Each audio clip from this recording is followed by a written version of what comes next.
Hello दोस्तों, good morning. आज मैं आपके साथ शेयर करने वाली हूँ डेली किचन क्लीनिंग रूटीन। ये रूटीन अब मेरी हैबिट बन चुका है और बोलते हैं ना, कुछ आदतें अच्छी होती हैं तो ये भी वही बात है। तो ब्रेकफास्ट वगैरह मेरा बन चुका है। ब्रेकफास्ट बनाने के बाद यहाँ पर झाड़ू वगैरह का काम शुरू हो जाता है। साथ के साथ जो डस्टबिन में कूड़ा था उसको मैंने कलेक्ट कर लिया है। इसको हम एक साइड में रख कर नीचे वाली साइड जला देते हैं। मैं किचन में बेसिकली 2 डस्टबिन रखती हूँ, एक सूखे कूड़े के लिए अलग से और एक में जिसमें किचन का ये वेस्टेज जाता है, जैसे सब्जी वगैरह की ये छिलके हैं या सिंक में कोई वेस्टेज निकलता है वो भी मैं इसमें डाल देती हूँ। और इसको हम कहीं जैसे गोबर का ढेर लगाया होता है ना, उसके ऊपर फेंक देते हैं या फिर जो छिलके गाय को डालने के लिए होते हैं वो गाय को दे देते हैं। तो इस तरह से ये डस्टबिन भी काफ़ी यूज़फुल रहता है मेरे लिए। मैं जो सिंक एरिया है उसके साथ में ही रखती हूँ इसको। और साथ के साथ जो नाइफ़ वगैरह मॉर्निंग के टाइम यूज़ हुए होते हैं चॉपिंग वगैरह के लिए, उनको भी मैं साथ के साथ वॉश करके इस तरह से रख देती हूँ, ताकि जब नेक्स्ट मैं इसको यूज़ करूँ तो इसमें कोई जर्म्स वगैरह ना रहें। और एक अच्छी आदत मैंने ये अपनाई है कि जब भी कोई डिब्बा खाली हो जाए तो उसको मैं साथ के साथ वॉश करके रख दूँ। इससे ऐसा होता है कि इसको मैं फिलअप जब भी करूँगी तो ये साफ़ सुथरा मुझे मिलेगा और बार बार इसको साफ़ करने की ज़रूरत भी नहीं पड़ेगी। अगर खाली होगा तो अच्छे से अंदर बाहर से क्लीन भी हो जाता है। इसके बाद मैं करूँगी फ्लोर मॉपिंग। तो मॉपिंग का भी डेली का ही रूटीन रहता है मेरा। थोड़ा बहुत आगे पीछे भी होता रहता है। कभी मैं झाड़ू लगाने के साथ साथ मॉपिंग कर लेती हूँ, कभी मैं बर्तन बाद में करती हूँ, कभी मैं पहले कर लेती हूँ। ये थोड़ा सा अप डाउन चलता रहता है, पर जैसे भी आपको कन्वीनियंट लगे आप फॉलो कर सकते हैं। तो अभी सबका ऑलमोस्ट ब्रेकफास्ट डन हो गया है। अभी बारी आती है किचन क्लीनिंग की, मतलब जो भी काउंटर पर चीज़ें हैं उनको हटाने की। तो अभी फाइनल जो क्लीनिंग होगी वो अभी होगी। अभी जो भी चीज़ें मुझे दिख रही हैं इधर से उधर रखी हैं उनको मैं सभी को उनकी जगह पर रखती जाऊंगी। जो जो बर्तन धोने वाले हैं वो मैंने डाल दिए सिंक में। सबसे पहले बर्तन ही वॉश कर लेते हैं।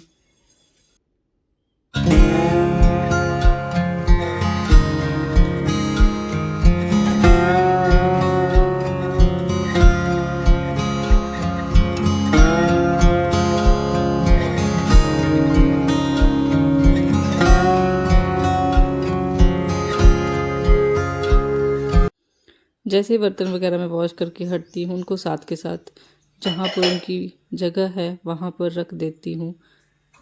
जब भी वॉश करते हैं तो ये आदत भी एक अच्छी आदत है कि जैसे ही बर्तन साफ़ किए उनको उनकी जगह पर सेट करके रख दिया जाए तो आपका किचन हर टाइम क्लीन ही लगेगा। और थोड़े थोड़े बर्तन अगर आप वॉश करते रहेंगे तो ज़्यादा बर्डन भी नहीं लगता है, ज़्यादा सिंक भी भरा हुआ नहीं रहता है। तो मैं बर्तन तो दिन में 4-5 बार तो धुल ही जाते हैं।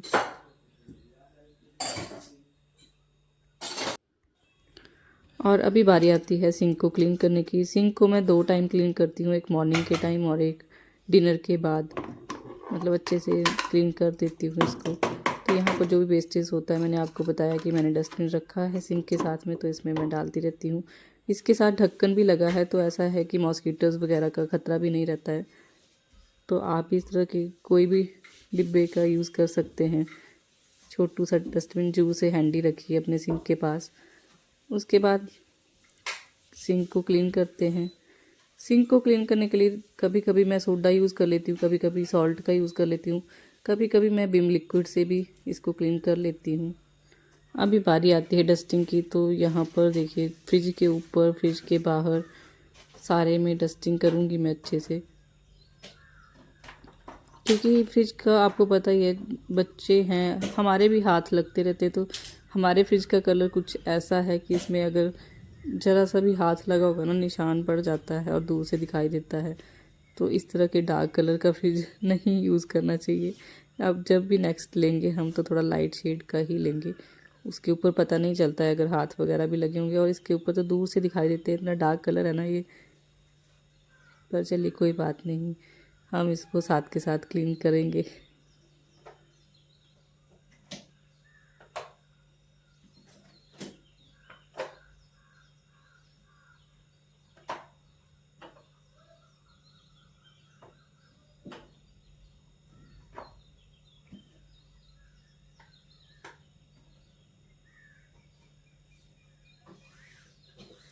इसके साथ साथ जैसे ओवन वगैरह है उसके ऊपर मैंने कवर रखा है, इनको भी मैं साथ के साथ क्लीन करती जाती हूँ, क्योंकि ये ऐसी चीज़ें हैं इनके ऊपर हमारे हाथ तो लगते ही हैं खाना बनाते टाइम। अभी बारी आती है मिक्सर जार की। तो आपको पता है सबसे ज़्यादा यूज़ होता है मेरे पास, तो आपके पास भी होता होगा। तो इसमें से भी कुछ ना कुछ लीकेज हो जाती है कई बार, जैसे ही हम कुछ मिक्सी में डालते हैं। तो इसको भी डेली बेसिस पर मैं इस तरह से क्लीन कर लेती हूँ। कुछ रूटीन ऐसा होता है कि जिसको हम डेली फॉलो करते हैं, कुछ रूटीन ऐसे होते हैं जिनको हम वीकली फॉलो करते हैं, कुछ रूटीन ऐसे होते हैं जिनको हम मंथली फॉलो करते हैं। तो आज तो मैं आपके साथ डेली किचन क्लीनिंग का रूटीन शेयर कर रही हूँ।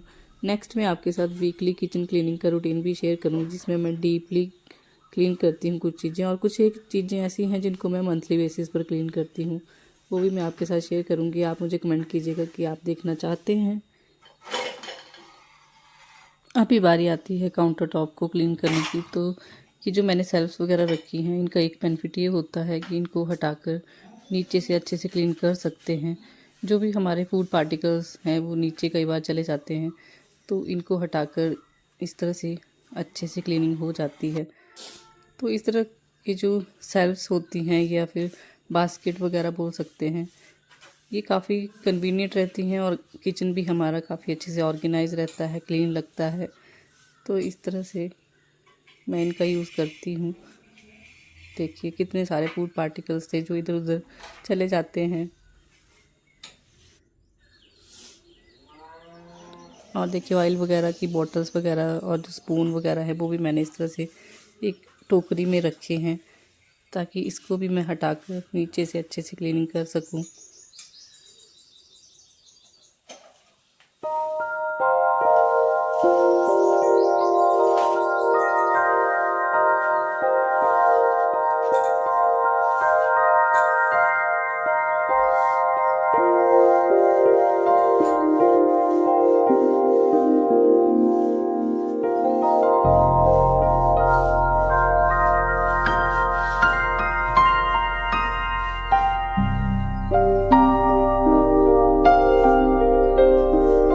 अभी सेम जो दूसरी वाली सेल्फ है सामने वाली, उसके ऊपर भी मैं इस तरह से क्लीन कर लूँगी। कुछ गैस स्टोव के सामने वाली दीवार है, यहाँ पर कुछ सब्जी वगैरह के छींटे लग जाते हैं, जैसे हम तड़का वगैरह लगाते हैं, तो उनको भी साथ के साथ मैं यहाँ पर क्लीन करती रहती हूँ।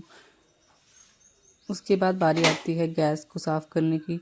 तो एक टाइम ऐसा होता है जिस टाइम पर मैं गैस को डीप क्लीन करती हूँ, मतलब चूल्हे वगैरह हटा कर क्लीन करती हूँ, और एक टाइम पर मैं इसको सिंपली वाइप ऑफ ही करती हूँ। तो या तो मैं मॉर्निंग में कर लेती हूँ या तो नाइट टाइम में करती हूँ। बाकी डिपेंड करता है कि स्पिलेज कितनी ज़्यादा है, कोई दूध वगैरह तो नहीं बॉयल हुआ है, तो उस टाइम तो आपको पता है अच्छे से डीप क्लीन करना ही पड़ता है। और जब मुझे लगता है कि ज़्यादा ज़रूरत नहीं है अभी डीप क्लीन करने की, तो मैं इस तरह से वाइप ऑफ करके क्लीन कर देती हूँ। गैस के ऊपर से तो हम क्लीन कर लेते हैं, पर कई बार हम गैस के नीचे क्लीन करना भूल जाते हैं, तो ये भी एक अच्छी आदत होती है अगर आप गैस के नीचे भी क्लीन करते हैं तो। क्योंकि आपको पता है, मैंने बोला भी आपको कि फूड पार्टिकल छोटे छोटे कण होते हैं, तो वो नीचे भी चले जाते हैं, कोई स्पिलेज वगैरह होती रहती है तो नीचे तक पहुंच जाती है। तो गैस के नीचे भी साफ़ करना ज़रूरी होता है। इस टाइप की अगर आप क्लीनिंग करेंगे तो आपके किचन में कभी कॉकरोचेस वगैरह नहीं आएंगे, कभी कोई मक्खी मच्छर मॉस्किटो जो भी फ्लाइज वगैरह होती हैं वो कभी भी एंटर नहीं करेंगी। साथ के साथ ये जो मैंने ट्रे रखी है सिंक एरिया के साथ में, इसको भी मैं क्लीन करती रहती हूँ। और इसमें मैं अपने जो भी साबुन हैं बर्तन धोने के वो रखती हूँ, साथ के साथ जो मिनी वाला डस्टबिन है छोटे वाला उसको भी इसमें रख देती हूँ। इस तरह से रखने से काफ़ी अच्छा लगने लग जाता है ये वाला स्पेस भी। इसके बाद जो डोर कैबिनेट के हैंडल होते हैं मैं इनको क्लीन करती हूँ, कुछ इस तरह से कपड़े से ही वाइप ऑफ कर देती हूँ। अभी बारी आती है डाइनिंग टेबल को क्लीन करने की, क्योंकि ये भी किचन का ही एक पार्ट है, तो इसको भी डेली बेसिस पर क्लीन करना ज़रूरी रहता है, क्योंकि डस्ट वगैरह भी आती रहती है और साथ के साथ खाना वगैरह खाते हैं तो आपको पता है कुछ ना कुछ गिरता भी रहता है। तो इस तरह से मैं इसको भी अच्छे से क्लीन कर लेती हूँ माइक्रोफाइबर क्लॉथ से। और मॉर्निंग के टाइम देखिए क्लीनिंग करने के बाद किचन का लुक कुछ इस तरह से आता है।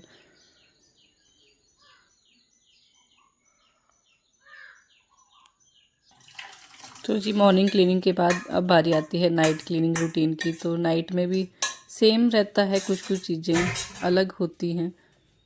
अभी सबसे पहले तो सबका डिनर हो चुका है और बारी आती है बर्तनों को खाली करके साफ़ करने की। तो सबसे पहले तो मैं बर्तन खाली कर लेती हूँ धोने के लिए, सिंक में डालती जाती हूँ एक एक करके। दूध वगैरह भी बॉईल कर लिया है। कुछ एक बर्तन मैंने पहले भी वॉश कर लिए थे, साथ के साथ करती रहती हूँ। ये रोटी का डब्बा है, इसको भी मैं इस टाइम पर क्लीन कर लेती हूँ। तो जैसे लंच बॉक्स वगैरह होते हैं, ये मैं इवनिंग के टाइम क्लीन करती रहती हूँ। जैसे कि मैंने आपको बताया, बर्तन तो हम दिन में 4 से 5 बार वॉश करते रहते हैं, ये तो चलता ही रहता है काम। बेसिकली हम बात कर रहे हैं क्लीनिंग की, तो ये भी है, वैसे तो एक पार्ट है क्लीनिंग का, किचन क्लीनिंग का, पर ये कुछ मेन पार्ट्स हैं, जैसे रोटी का डिब्बा साफ़ करना या फिर जो नैपकिन हम यूज़ कर रहे हैं उसको क्लीन करना, बर्तनों को उनकी जगह पर रखना।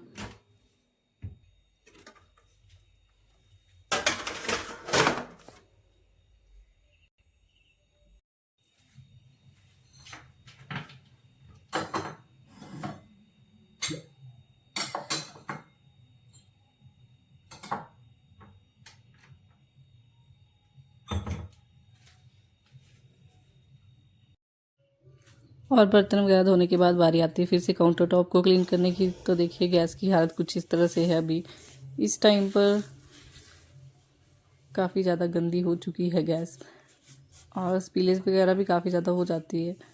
तो इसको मैं इस टाइम पर जो है वो डीप क्लीन करूँगी। सारे जो इसकी ट्रेस वगैरह हैं वो मैंने हटा दी हैं, इनको मैं वॉश करके ही लगाऊंगी। बाकी सेम ही रहता है, जैसे भी मैंने आपको मॉर्निंग में बताया कि काउंटर टॉप को क्लीन करना है अंडर द गैस, सामने वाली दीवार पर, वैसे ही क्लीनिंग चलती है।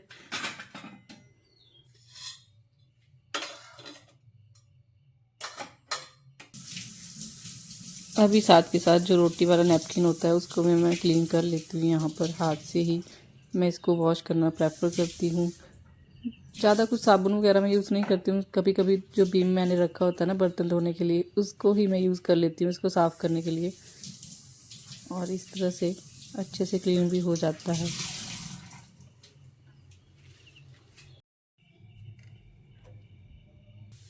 अब फिर से वही रिपीटेड काम चल रहे हैं, जैसे सिंक क्लीन करना है, मैंने आपको बोला है ना। सिंक को अगर आप इस तरह से रात के टाइम खासकर क्लीन करके सोते हैं ना, तो कॉकरोचेस वगैरह नहीं आएंगे, क्योंकि वो उनको फूड की स्मेल आती रहती है। जैसे अगर फूड पाइप में कुछ ना कुछ फंसा हुआ है खाना वगैरह, तो उसकी स्मेल सूंघते ही वो आते हैं, अदरवाइज़ वो नहीं आएंगे। तो इस तरह से रात के टाइम खासकर डीप क्लीन करना ज़रूरी रहता है सिंक को, एक टाइम पर तो करना ही चाहिए। हाँ जी, तो कुछ इस तरह से रहता है मेरा डेली का किचन क्लीनिंग का रूटीन। आपका रूटीन कैसा है, क्या क्या आप करते हैं, वो आप मुझे कमेंट सेक्शन में बता सकते हैं। फिर से मिलूँगी सुबह आपके साथ एक नए और इंटरेस्टिंग वीडियो के साथ।